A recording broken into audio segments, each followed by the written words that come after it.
Hey, friends, welcome back to our Ethnos Talks video series. Today, I'm very excited because I am here with Pastor Deb Walkemeyer. And Pastor Deb, say hi to our guests. Hey, everyone. Good to be with you.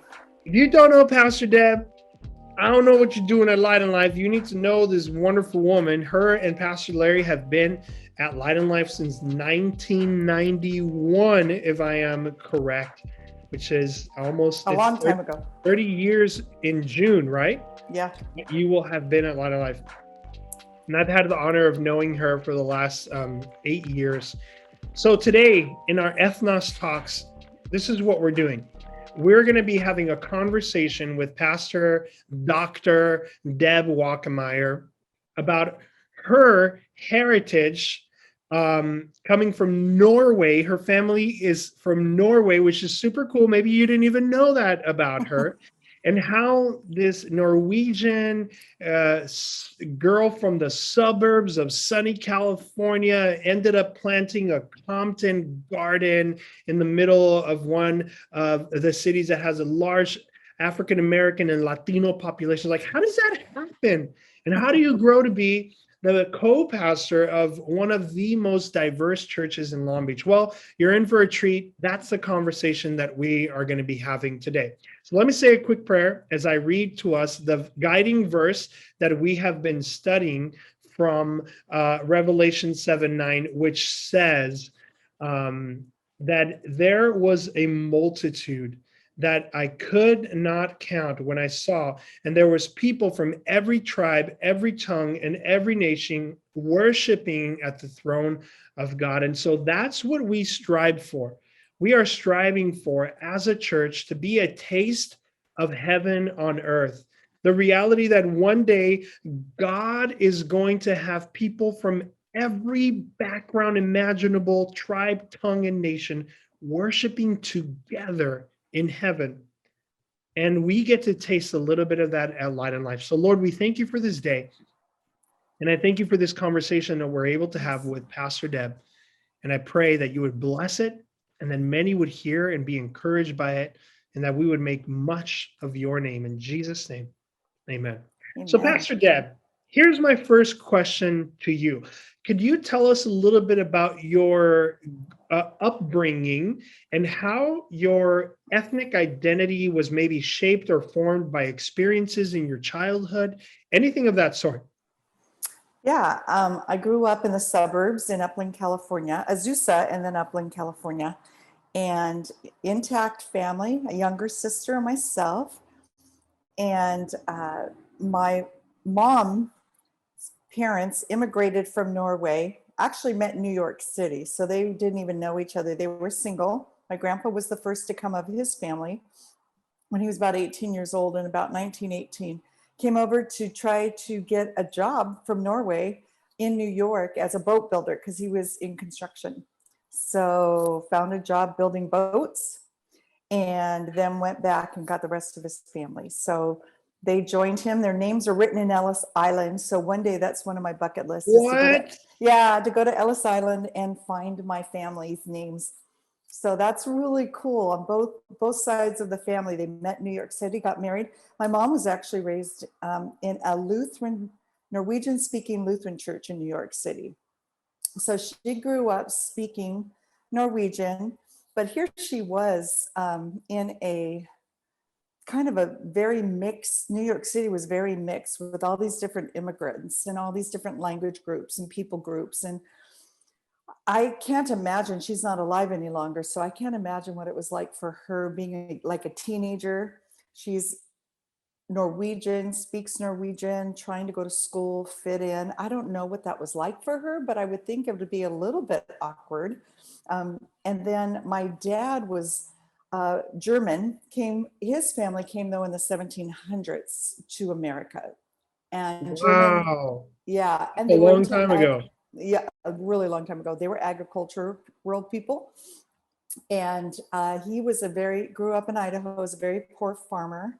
His family had 18 children and they shared shoes. They sat on each other's Wow. laps going to church, and the one car that they had. Yeah, it was quite interesting, but very, very poor, but definitely agriculture. So that was my dad's side of the family. But mom and dad met in Southern California, got married, had me, then had my sister. And, for me, it was a really, I feel like kind of an idyllic childhood, because all I had to do was think about going out and playing outside and hanging out with my friends. And I got to be it was a very innocent childhood. So that was wonderful for me. So a lot of stability in your family. Yeah. A But pretty one good thing, peace in life. Yeah. oh, sorry, I was just going to say one thing I forgot to say was that culturally, you asked about how was the culture played out. My mom and her sister and my grandpa would always speak Norwegian. So when they didn't want us to know what they were talking about, they always spoke in Norwegian. And so in ninth grade, I was very curious about my heritage. So during summer school world history, I really focused on learning about the Norwegian culture. There was a lot of handiwork done with my aunts and all my relatives. And so they did a lot of embroidery and Norwegian based types of handiwork. So I was very interested in that and learned about that kind of stuff. Tried to learn Norwegian from my grandpa. He had a Norwegian Bible, and he tried to teach me Norwegian, but it was always more something to laugh about because I never could get it. But that was pretty much the heritage piece that I had. Wow. That's pretty cool. What are some of the values of the Norwegian community or culture that might be a little bit different from American culture? Well, one thing for sure, and I really noticed this too in the recent years when I've gone back to visit some of my great aunts, um, they value simplicity. They really are not into a lot of stuff. Some people just fill their homes with stuff. Very simple lifestyles, very simple foods. They focus more on family and relationships. That's more about that. But on my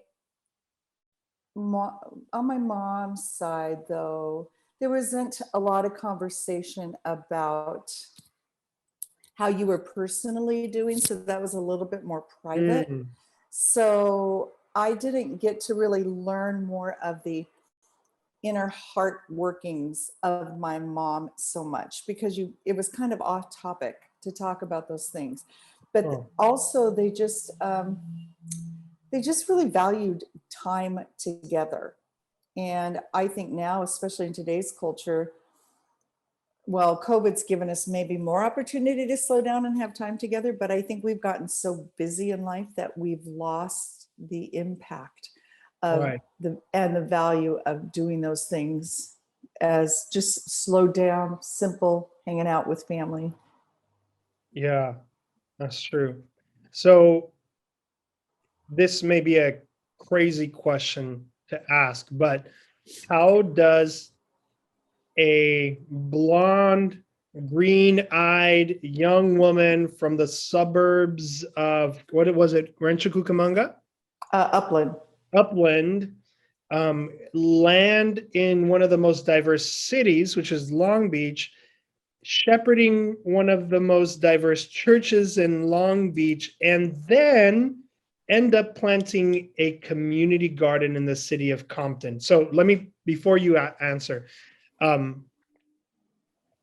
couple days ago, I read an article in the LA Times that, and it was titled, right?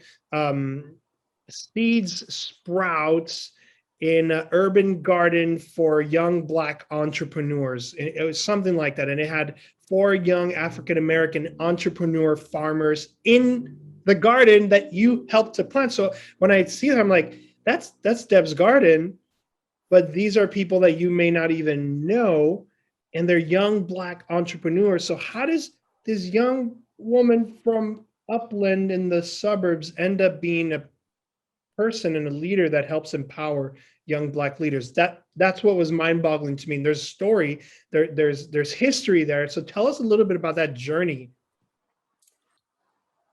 Well, both getting to light in life and getting to Compton Garden were God speaking really clearly. And I'm not one of these where I hear God talking to me all the time, but those 2 times were very, very clear where God called us to light and life, because Larry and I were headed to a church plant.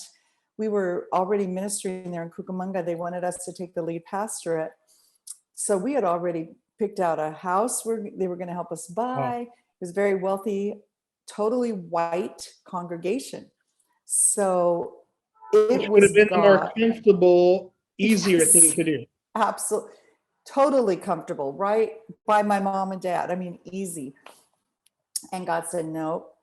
He said, I'm calling you to the little church in Long Beach, California, on the north end of Long Beach, California, which is more underserved and more at risk for a lot of different issues. And so God called us there. And we've been there for 30 years. And then I was working on my doctoral work at Fuller Seminary and praying for about 6 years. God, what is my final project? What is my final project? Because I felt like I was this weird person who loves outside. I love being in nature. I love gardening. I love creating. I love empowering people. But how do you write do a final project on that kind of stuff? You know, it just didn't make sense. And then seeing all the needs in our community, especially food insecurity, is huge. Yeah. And so just lots of praying. And one day on the corner of Lakewood Boulevard and Del Lamo Boulevard, I'm in my car driving to the church, and God said, plant a community garden. And I'm like, okay, I guess you gave me my next steps. But the problem was it wasn't in Compton. So I applied for a garden plot through the city of Long Beach in Ramona Park, which is a very, at that time was very notorious, lots of gang killings, lots of issues in that neighborhood. And it wasn't a safe neighborhood, but Light and Life was very near there. And so I applied for a garden, and working with our city councilman, and the city wasn't getting back to me, and our councilman couldn't figure that one out either. I finally, 6 months later, my first draft is due for my dissertation. And I'm like, I don't have a garden yet.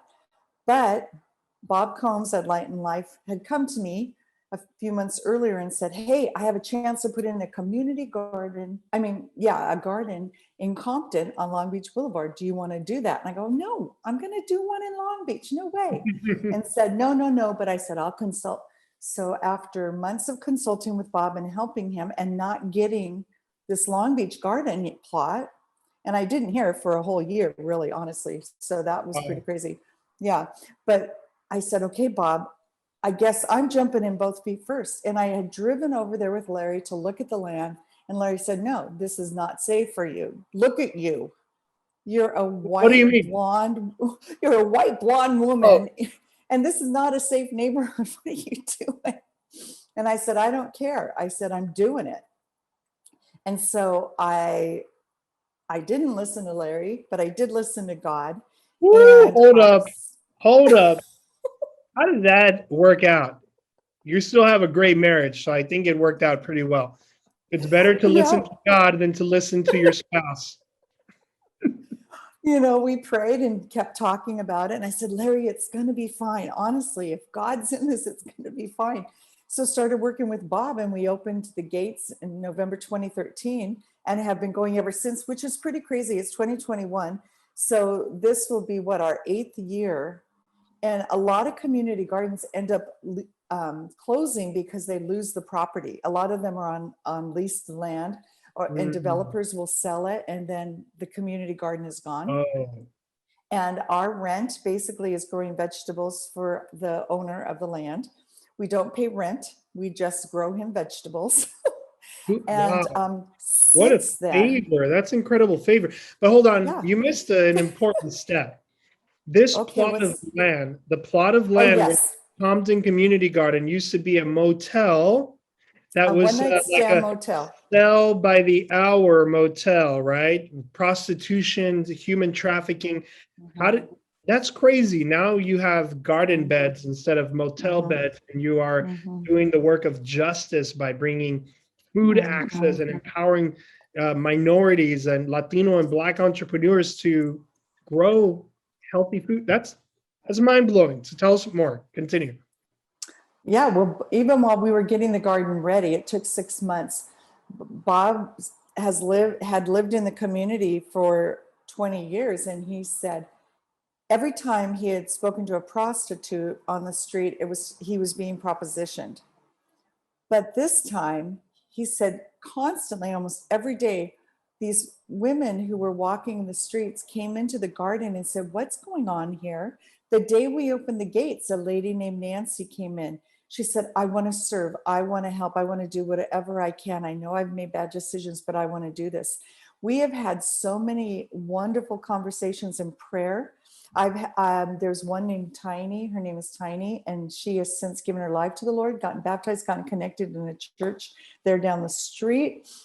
Bob has been working with a lot of under-resourced youth and young adults, and there's been a lot of life change for them. A movie was made on the garden right when we started with the ministry that Bob is doing with these youth, and it's called "Can You Dig This?"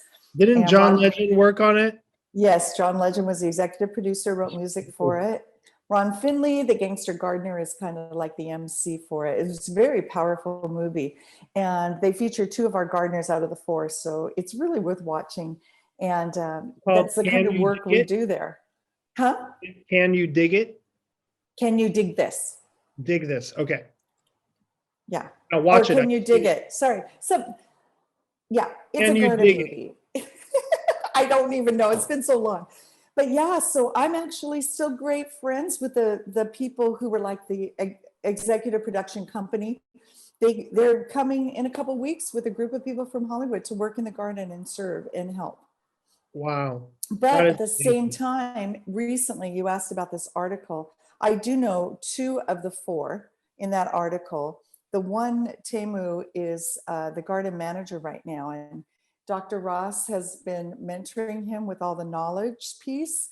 I've been mentoring him on the garden leadership piece, and we have been sharing leadership with him and a new young board that Temu's put together. So I've been mentoring him and this team to take the garden to the next level as far as really being a garden in the community for the community. So, we took it for about 6.5 years, and now he's had it for about slowly working into this position for about 1.5 years. That's amazing. Yeah, so I'm slowly kind of releasing it back to the neighborhood, but especially the next generation. It's what we call empowering Indigenous leaders, right?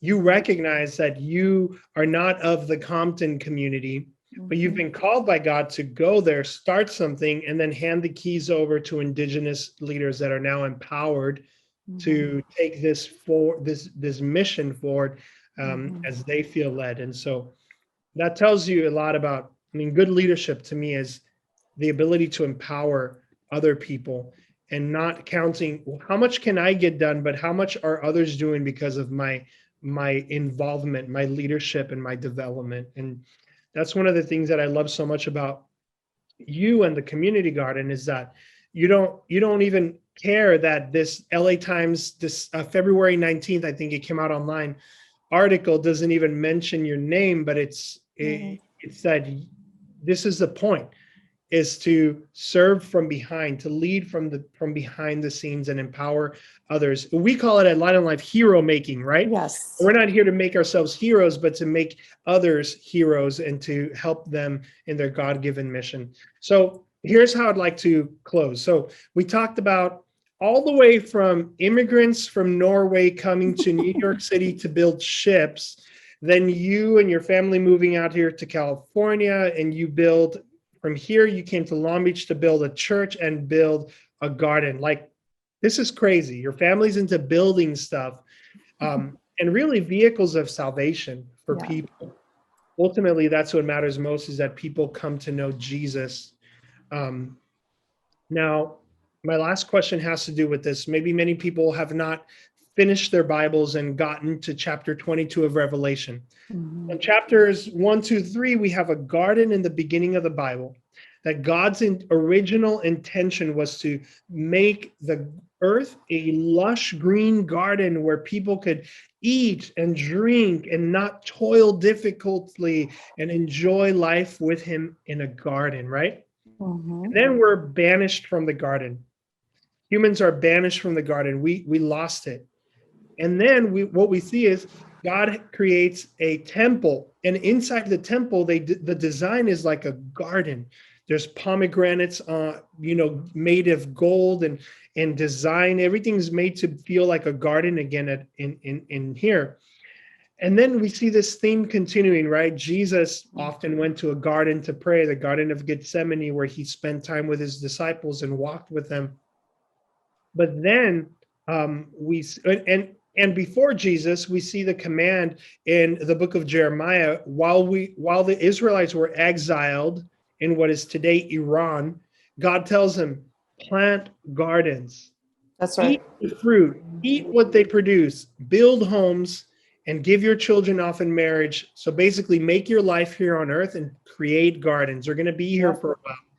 But then we get to the very last portion of the Bible where we see that there will be a garden again in heaven. So let me read that scripture quickly for us, and then I'd love for you to weigh in on how you see this garden ministry at Light and Life. We have a garden that we're revamping again really soon, and in Compton, and your work there, how you see the nations come to the garden, and how does it relate to this future vision of a garden city in Revelation 22? It says this, then the angel showed me the river of the water of life, as clear as crystal, flowing from the throne of God and of the Lamb down the middle of the great street of the city. On each side of the river stood the tree of life, bearing 12 crops of fruit, yielding its fruit every month, and the leaves of the tree are for the healing of the nations. No longer will there be any curse. And so here we have this vision of God remaking a garden in heaven. When heaven and earth meet again, there will be a garden city. And later it says that the leaves of the trees will be the healing for the nations. So this is all very beautiful. And we can talk about the theology of the garden, and you could probably write a whole book on it. But give us just a little more of your thoughts on why you do this and why this matters eternally. Well, you brought up Genesis 1. I mean, if gardens were important, weren't important, I don't think we would see them in the first book of the Bible, where God created this place for communing with him, for humanity.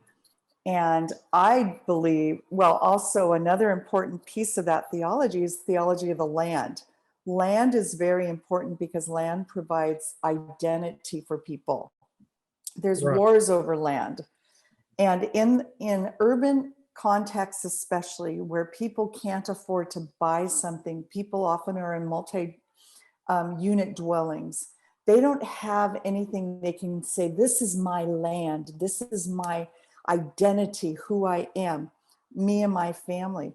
So when you provide when we provide a community garden to the people who live there, they can say, this is my little plot of land, and I get to now go and grow things that are going to be nutritious and sustain my family in a healthy way.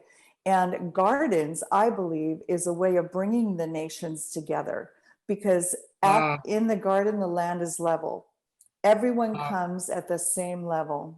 No ethnicity is better than the other. We all come in with our own special tricks of the trade, so to speak. Yeah. We all come in with our own experiences, and we learn from each other and we teach from each other. And I believe that's why I've been able to work so well with the people of Compton, because I went in as a student to learn from them. Teach me about your land, and together let's make this land more fruitful and more sustainable for you and for life. And that's what we began to do together. But what I love in this passage of Revelation 22, it says that the fruit will yield the trees will yield its fruit every month. and the leaves are for the healing of the nations. What's powerful in that is that typically, if you're a gardener, you know that fruit does not grow every single month. Trees have to go dormant. Trees have to have a sleepy time before they can reproduce more fruit. But in God's kingdom, that's not going to be necessary anymore. We will be able to eat continually, consistently. Wow. And I believe gardens are going to be very integral in the restored heaven and earth that we will experience as if we know Christ after we're gone and we're with him in his presence. I believe the restored heaven and earth, the new heaven and earth is going to be a restoration of Eden. It's going to be beautiful. Yes. It's going to be a garden city, and every nation will come and receive healing, because the Norwegian people, the Mexican people, the German people, we all need a special healing because our cultures do not perfectly represent who God is. And so there's good things, there's broken things of every ethnic background. And we find that healing in a garden, in the new heavens and the new earth. Well, it is interesting. I just want to say my mom grew up in Garden City. That was the name of her city. Mm-hmm. Here in California? In New York. New York, Garden City. I'll have to look up that. Well, look, come full circle, full circle. Full circle.